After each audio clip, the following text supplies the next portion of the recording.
Students, ഞാൻ Reshma Aneesh, computer faculty, talent Infosys Balaramapuram. Talent Infosys ഒരുക്കുന്ന digital പ്ലാറ്റ്ഫോമിലേക്ക് നിങ്ങൾക്ക് ഏവർക്കും സ്വാഗതം. കഴിഞ്ഞ ക്ലാസ്സിൽ കമ്പ്യൂട്ടറിൻ്റെ സവിശേഷതകളെ പറ്റിയും ഡെവലപ്മെൻറ്റ്സിനെ പറ്റിയും അതിൻ്റെ ജനറേഷനെ പറ്റിയും നമ്മൾ പഠിച്ചു കഴിഞ്ഞു. ഇനി നമുക്ക് കമ്പ്യൂട്ടറിൻ്റെ ക്ലാസിഫിക്കേഷൻ നോക്കാം. അതായത് കമ്പ്യൂട്ടറിൻ്റെ സൈസ്, സ്റ്റോറേജ് കപ്പാസിറ്റി, അതിൻ്റെ സ്പീഡ്, ഇതിൻ്റെയൊക്കെ അടിസ്ഥാനത്തിൽ കമ്പ്യൂട്ടറിനെ ഡിഫറെൻ്റ് ടൈപ്പിൽ ക്ലാസിഫൈ ചെയ്തിട്ടുണ്ട്. അത് ഏതൊക്കെയാണെന്ന് നോക്കാം.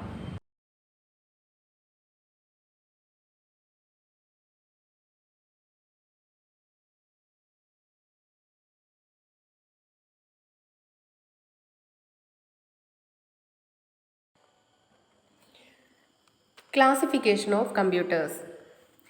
According to the working principle, computers are classified into 3. അതായത് വർക്കിംഗ് പ്രിൻസിപ്പിൾ അനുസരിച്ച് കമ്പ്യൂട്ടറിനെ മൂന്നായി തരംതിരിച്ചിട്ടുണ്ട്. ഏതൊക്കെയാണെന്ന് നോക്കാം. Analog computers, digital computers and hybrid computers. According to the working principle, computers are classified into 3. Analog computers, digital computers and hybrid computers. First one, analog computers. Analog computer is a computing device that works on continuous range of values. തുടർച്ചയായി മാറിക്കൊണ്ടിരിക്കുന്ന quantities measure ചെയ്യാനായിട്ടാണ് analog computer use ചെയ്യുന്നത്. Analog computers are used for measuring continuously varying quantities. Analog computers are mainly based on voltage and display the output continuously. They are generally slower in speed compared to digital computers. Digital കമ്പ്യൂട്ടേഴ്സുമായിട്ട് താരതമ്യം ചെയ്ത് നോക്കുമ്പോൾ analogue computers എന്താണ്, വളരെ slow ആണ്, വളരെ speed കുറവാണ്. Then analogue computers use ചെയ്ത് എന്തൊക്കെ മെഷർ ചെയ്യാൻ സാധിക്കും? സ്പീഡ്, പ്രഷർ, ടെമ്പറേച്ചർ, ഇങ്ങനെയുള്ള കാര്യങ്ങളൊക്കെ മെഷർ ചെയ്യാനായിട്ട് അനലോഗ് കമ്പ്യൂട്ടറാണ് യൂസ് ചെയ്യുന്നത്. Analog computers perform particular task. അതായത് ഒരു പ്രത്യേക വർക്ക് മാത്രമേ അത് ചെയ്യത്തുള്ളൂ. ഇപ്പോൾ സ്പീഡ് മെഷർ ചെയ്യാനുള്ളതിൽ സ്പീഡ് മാത്രമേ നമുക്ക് മെഷർ ചെയ്യാൻ പറ്റത്തുള്ളൂ. പ്രഷർ നോക്കാനാണെങ്കിൽ പ്രഷർ മാത്രം. അത് ഒരു പർട്ടിക്കുലർ ടാസ്കേ ചെയ്യുന്നുള്ളൂ. നോ മൾട്ടി ടാസ്കിങ് സപ്പോർട്ടുള്ള ഒരു ഡിവൈസ് അല്ല analog computers. Then works on continuous data and give continuous output. Analog computer വഴി മെഷർ ചെയ്യുന്നത് തുടർച്ചയായിട്ട് മാറിക്കൊണ്ടിരിക്കുന്ന മെഷർമെൻ്റാണ്. അതുകൊണ്ട് തന്നെ അതിൻ്റെ ഔട്ട്പുട്ടും എന്തായിരിക്കും? എപ്പോഴും മാറിക്കൊണ്ടിരിക്കും. Output are in the form of graph, signals, movements etcetera. നമുക്ക് എങ്ങനെ ഇതിൻ്റെ ഔട്ട്പുട്ട് കിട്ടുന്നത്? ഒന്നുകിൽ സിഗ്നലായിട്ട്, അല്ലെങ്കിൽ ഗ്രാഫായിട്ട്, അല്ലെങ്കിൽ മൂവ്മെൻറ്റ്സ് ആയിട്ട്, ഇങ്ങനെയൊക്കെ ആയിരിക്കും അനലോഗ് കമ്പ്യൂട്ടേഴ്സിൻ്റെ റിസൾട്ട് നമുക്ക് കാണാൻ സാധിക്കുന്നത്. ഇപ്പോൾ നമുക്ക് റൂമിലെ ടെമ്പറേച്ചർ നോക്കാം, വോൾട്ടേജ്, പ്രഷർ, ഇങ്ങനെയുള്ളവ മെഷർ ചെയ്യാൻ വേണ്ടിയിട്ടാണ് അനലോഗ് കമ്പ്യൂട്ടർ യൂസ് ചെയ്യുന്നത്. Then next one is digital computers. Digital computers are operate by counting. The data are coded into binary. Digital computers are used for business and scientific purpose.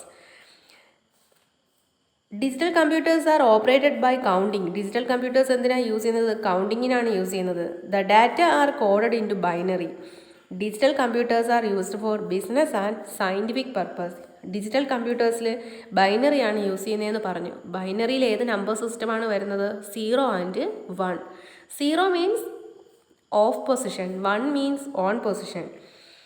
Most of the electronic systems are digital computer. നമ്മൾ use ചെയ്യുന്ന ഭൂരിഭാഗം electronic ഡിവൈസുകളിലും use ചെയ്യുന്ന technology എന്തിൻ്റെതാണ്? Digital ടെക്നോളജിയാണ് use ചെയ്യുന്നത്. These computers are very popular for actual computer works like report preparation, documentation, billing, as they can be used for multitasking. ഒരു multitasking മെഷീനാണ് digital computers. Become common example is our desktop computer. ഡിജിറ്റൽ കമ്പ്യൂട്ടേഴ്സിന് ഒരു example ഏത് പറയാം? നമ്മുടെ desktop computer, നമ്മൾ use ചെയ്യുന്ന നമ്മുടെ computer system. It is also have storage capacity, highly accurate and reliable. എന്തുകൊണ്ട്? ഇതിനൊരു സ്റ്റോറേജ് കപ്പാസിറ്റി ഉണ്ട്. Then next one is hybrid computers. Hybrid computers are those computers that has a combination of analog and digital system. Analog കമ്പ്യൂട്ടറിൻ്റെയും digital കമ്പ്യൂട്ടേഴ്സിൻ്റെയും combination, ഇത് രണ്ടിൻ്റെയും ഗുണങ്ങൾ ഏതിൽ ഒരുമിച്ച് വെച്ചിട്ടുണ്ട്? ഹൈബ്രിഡ് കമ്പ്യൂട്ടേഴ്സിൽ these computers can convert analog signals into digital signals and digital signals into analog. ഈ കമ്പ്യൂട്ടറിന് എന്തിനുള്ള കഴിവുണ്ട്? അനലോഗ് സിഗ്നൽസിനെ ഡിജിറ്റൽ സിഗ്നൽസിലോട്ടും ഡിജിറ്റൽ സിഗ്നൽസിനെ അനലോഗ് സിഗ്നൽസിലോട്ടും കൺവേർട്ട് ചെയ്യാനുള്ള ഫെസിലിറ്റി ഹൈബ്രിഡ് കമ്പ്യൂട്ടേഴ്സിനുണ്ട്. They are generally used for scientific applications. Some of the examples include electrocardiogram machine, ultrasound machine, monitoring machine. ഇങ്ങനെയുള്ള മെഷീൻസിലൊക്കെ യൂസ് ചെയ്യുന്ന ടെക്നോളജി എന്തിൻ്റെതാണ്? ഹൈബ്രിഡ് ടെക്നോളജിയാണ്. A hybrid computer has all the qualities of analog and digital computers. Then mostly used in the system of ICU for hospitals, electrocardiogram machine, ultrasound machine, monitoring machine, ഇങ്ങനെയുള്ളതിലെല്ലാം use ചെയ്യുന്നത് എന്ത് ടെക്നോളജിയാണ്? Hybrid ടെക്നോളജിയാണ്. In hospital ICUs, analog device measure the patient's temperature, blood pressure, etc. These measurements which are in analog and then converted into numbers and sent to digital components in the system. ഇപ്പോൾ നമ്മുടെ ഹോസ്പിറ്റലിലൊക്കെ പോകുമ്പം ഈ blood pressure, temperature ഇതെല്ലാം check ചെയ്യും. എങ്ങനെയാണ് check ചെയ്യുന്നത്? അത് അനലോഗ് ഇത് വെച്ചിട്ടാണ് ചെക്ക് ചെയ്യുന്നത്. ആ റിസൾട്ട് ചെക്ക് ചെയ്യുന്ന ടൈമിൽ അത് അനലോഗിലോട്ടാണ് പോകുന്നത്. അത് കഴിഞ്ഞ് അതിനെ കൺവേർട്ട് ചെയ്ത് എന്താവും? ഡിജിറ്റൽ ഫോമിലായിട്ട് നമുക്കൊരു റിസൾട്ട് ഷോ ചെയ്ത് കാണിക്കും. ഓക്കെ, അപ്പോൾ വർക്കിംഗ് പ്രിൻസിപ്പിൾ അനുസരിച്ച് അല്ലെങ്കിൽ ആ ഓപ്പറേറ്റിംഗ് പ്രിൻസിപ്പിൾ അനുസരിച്ച് കമ്പ്യൂട്ടേഴ്സിനെ എത്രയായി തരംതിരിച്ചിട്ടുണ്ട്? 3 ഏതൊക്കെയാണ്? Analog computers, digital computers and hybrid computers. Then based on configuration, digital computers are further classified into 4: storage capacity, working position. ഇതൊക്കെ അനുസരിച്ചിട്ട് ഡിജിറ്റൽ കമ്പ്യൂട്ടേഴ്സിനെ വീണ്ടും 4 തരംതിരിച്ചിട്ടുണ്ട്. Microcomputers, mini computers, mainframe computers and supercomputers. അവ ഏതൊക്കെയാണ്? ഒരിക്കൽ കൂടി പറയാം. Microcomputers, mini computers, mainframe computers and supercomputers. First one is microcomputers. Microcomputers. Invention of microprocessor gave birth to the microcomputers. മൈക്രോപ്രൊസസ്സറിൻ്റെ കണ്ടുപിടുത്തത്തിൽ നിന്നുമാണ്, അതിനുശേഷമാണ് അത് ഉപയോഗിച്ചിട്ടാണ് ഏത് കമ്പ്യൂട്ടർ നിർമ്മിച്ചിട്ടുള്ളത്? Microcomputers. Only one user can use microcomputers at a time. Example of microcomputers are desktop computer, laptop computer, handheld computer, smart phone, tablet. ഇതെല്ലാം എന്തിന് ഉദാഹരണമാണ്? മൈക്രോ കമ്പ്യൂട്ടേഴ്സിന്. Then a microcomputer is not really expensive and it comes with a microprocessor as it central processing unit and input output devices. ഈ മൈക്രോ കമ്പ്യൂട്ടറിൽ input output devices ഉണ്ട്, central processing unit, ഇതെല്ലാം ഉണ്ട്. These computers are generally called personal computer. മൈക്രോ കമ്പ്യൂട്ടേഴ്സിനെ ജനറലായിട്ട് എങ്ങനെ പറയാം? നമുക്ക് പേഴ്സണൽ കമ്പ്യൂട്ടർ എന്ന്. And few of the examples are IBM PC, Apple, Dell. ഇതെല്ലാം ഏതിന് ഉദാഹരണമാണ്? മൈക്രോ കമ്പ്യൂട്ടേഴ്സിന്. Then mini computers. Mini computers are known as mid-range computers that contain one or more processor. Mini computers എന്ന് പറയുമ്പോൾ മൈക്രോ കമ്പ്യൂട്ടേഴ്സിൻ്റെയും മെയിൻ ഫ്രെയിം കമ്പ്യൂട്ടേഴ്സിൻ്റെയും ഇടയ്ക്ക് നമുക്ക് ഉൾപ്പെടുത്താൻ പറ്റുന്ന ഒരു കമ്പ്യൂട്ടറാണ് മിനി കമ്പ്യൂട്ടേഴ്സ്. കാരണം മെയിൻ ഫ്രെയിം കമ്പ്യൂട്ടേഴ്സിൻ്റെ അത്രയും ക്യാപ്പബിലിറ്റി ഒന്നും, അത്രയും ഫെസിലിറ്റീസോ ഒന്നും എന്തിനില്ല? മിനി കമ്പ്യൂട്ടേഴ്സിനില്ല. അതിൽ നിന്ന് കുറച്ച് കുറവാണ്. സ്പീഡിൻ്റെ കാര്യത്തിലായാലും സ്റ്റോറേജ് കപ്പാസിറ്റി ആയാലും പെർഫോമൻസ് ആയാലും. Mini computers are lower to mainframe computers in terms of speed and storage capacity. They are also expensive than mainframe computer. Some features of mainframe computers are not available in mini computers. Hence, their performance are also less than that of mainframe computers. Then they support multiprocessing, which means these multiple processors share the same computer memory and other requirements peripherals devices to perform the given task. And the multiprocessing machine are mini computers. Next one is mainframe computers. Mainframe computers are generally large size computers mainly used for storing large amount of data and processing. It is known for a high level of reliability. അതായത് main frame computers എന്ന് പറയുമ്പോൾ high speed, അതായത് hundreds of million instructions per second, ആ ഒരു പൊസിഷനിൽ work ചെയ്യുന്ന ഒരു സിസ്റ്റമാണ് എന്ത് main frame computers. Normally they are used in banking, airline, railways etcetera. Normally they are used in banking, airlines and railway. ഇത് എവിടെയാണ് യൂസ് ചെയ്യുന്നത്? അതായത് ബാങ്കിങ് സെക്ഷനിലും റെയിൽവേയിലും എയർലൈൻസിലും ഒക്കെ മെയിൻ ഫ്രെയിം കമ്പ്യൂട്ടേഴ്സാണ് യൂസ് ചെയ്യുന്നത്. These machines are used by an organized which require crucial applications such as sensors, customer statistics for large calculation which require a high volume of data processing. ഞാൻ ഈ പറഞ്ഞ സ്ഥലങ്ങളിലും ഈ census, customer statistics, ഇതിനൊക്കെ എന്താണ് ഒരു high data processing ആവശ്യമാണ്, high volume of data processing ആവശ്യമാണ്. അപ്പോൾ അങ്ങനെയുള്ള സ്ഥലങ്ങളിലെല്ലാം എന്താണ് യൂസ് ചെയ്യുന്നത്? മെയിൻ ഫ്രെയിം കമ്പ്യൂട്ടേഴ്സാണ് യൂസ് ചെയ്യുന്നത്. The next one is supercomputer. Supercomputers are very expensive and the world's fastest computers available. നമ്മുടെ വേൾഡിലെ ഏറ്റവും ഫാസ്റ്റസ്റ്റ് കമ്പ്യൂട്ടറാണ് എന്ത്? Super computers.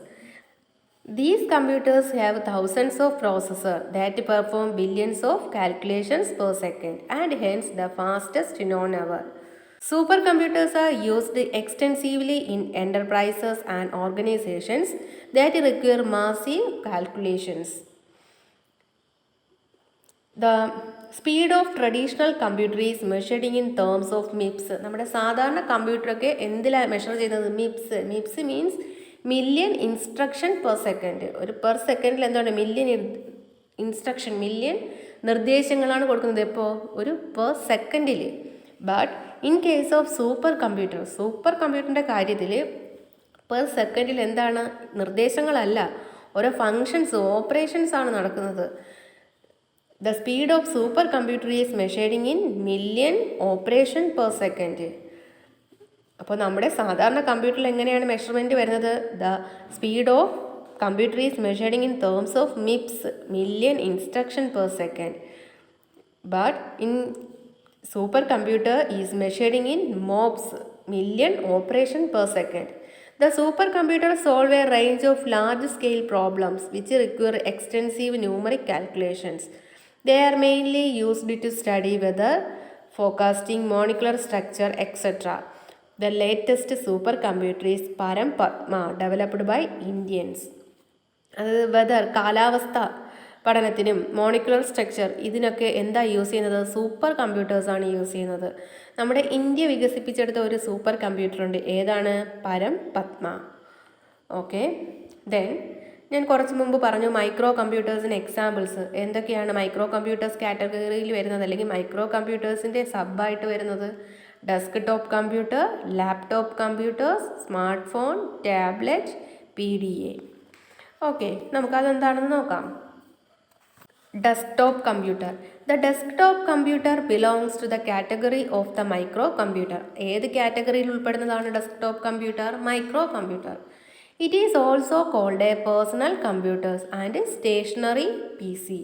Wide range of users use for both casual and commercial purpose. അതായത് ഒത്തിരി ആൾക്കാർ, ഏറ്റവും കൂടുതൽ ആൾക്കാർ ഉപയോഗിക്കുന്ന കമ്പ്യൂട്ടർ ഏതാണ്? ഡെസ്ക്ടോപ്പ് കമ്പ്യൂട്ടറാണ്. അവരുടെ കാഷ്വൽ യൂസിന്, നമ്മുടെ പേഴ്സണൽ പർപ്പസിനായാലും കൊമേഴ്സ്യൽ പർപ്പസിനായാലും ഉപയോഗിക്കാൻ പറ്റുന്ന ഒരു കമ്പ്യൂട്ടർ സിസ്റ്റമാണ് ഏത്? Desktop computer. Desktop computers are also known as personal computer. They are usually easier to use and more reliable. Wide range of users use for both casual and commercial purpose. Then next one is laptop computers. Laptop computers are portable computers. They are lightweight computers with a thin screen. നമുക്ക് കൊണ്ട് നടക്കാൻ പറ്റുന്ന ഒരു computer സിസ്റ്റമാണ് ഏത്? Laptop computers. അത് portable ആണ്. They are also called as notebook computers. അതിനെ വേറൊരു പേരിലും പറയും. എന്ത് പേരാണ്? നോട്ട്ബുക്ക് കമ്പ്യൂട്ടർ എന്നും പറയും. Because of their small size. Then the screen falls down on to the keyboard when not in use. നമുക്ക് ഉപയോഗമില്ലെങ്കിൽ അതിന് എന്ത് ചെയ്യാം? സ്ക്രീനിനെയും കീബോർഡിനെയും കൂടെ ഫേസ് ടു ഫേസ് ഫോൾഡ് ചെയ്ത് വയ്ക്കും. എന്നിട്ടാണ് നമ്മൾ എന്ത് ചെയ്യുന്നത്? അതിനെ കൊണ്ടുപോകുന്നത്. Then laptops combine all the important components such as CPU, display, RAM, HDD, battery, mouse or touchpad and a keyboard in a single case.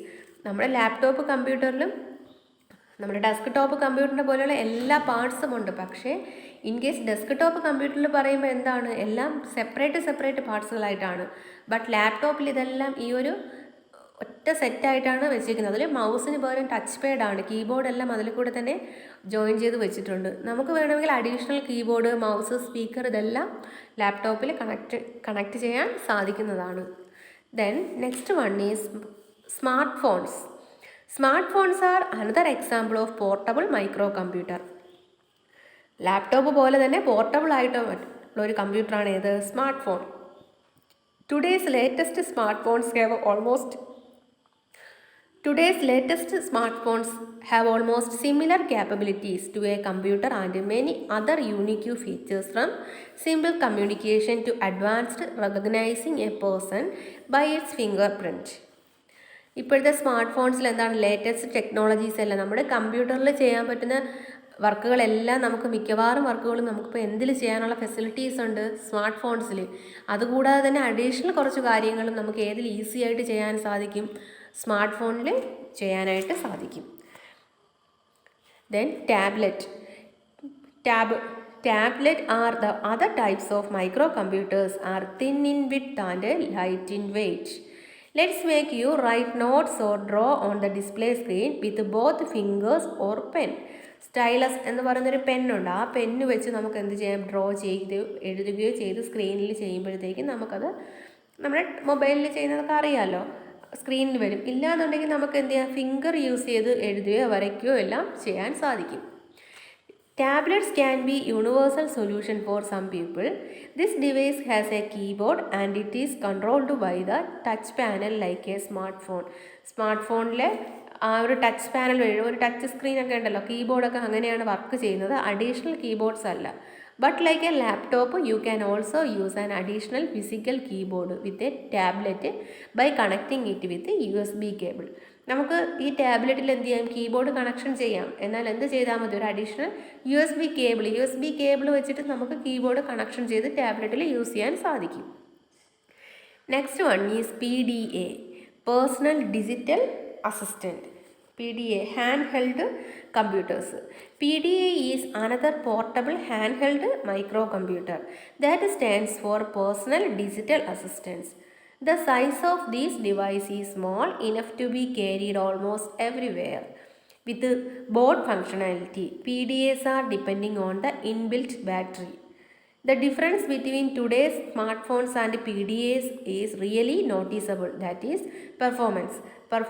പെർഫോമൻസിൻ്റെ കാര്യത്തിൽ PDA, പേഴ്സണൽ ഡിജിറ്റൽ അസിസ്റ്റൻറ്റും അല്ലെങ്കിൽ ഹാൻഡ് ഹെൽഡ് കമ്പ്യൂട്ടേഴ്സും നമ്മുടെ സ്മാർട്ട് ഫോൺസും തമ്മിൽ നല്ല ഡിഫറൻസ് ഉണ്ട്. That is പെർഫോമൻസിൻ്റെ കാര്യത്തിലാണ്. Modern smart phones perform almost all the functions or even more advanced than PDAs. This leads to the failure of PDA's popularity, but PDAs still have their users. PDAs ഉപയോഗിക്കുന്ന users ഉണ്ട്, എന്നാലും ഏറ്റവും കൂടുതൽ ആൾക്കാർ prefer ചെയ്യുന്നത് എന്താണ്, smart phones ആണ്. കാരണം കുറേ കൂടെ പെർഫോമൻസ് ലെവലിൽ കുറച്ചും കൂടെയൊക്കെ ഫങ്ഷൻസ് എല്ലാം ഉള്ളത് ഏതിലാണ്, സ്മാർട്ട് ഫോൺസിലാണ്. Okay, thank you, have a nice day.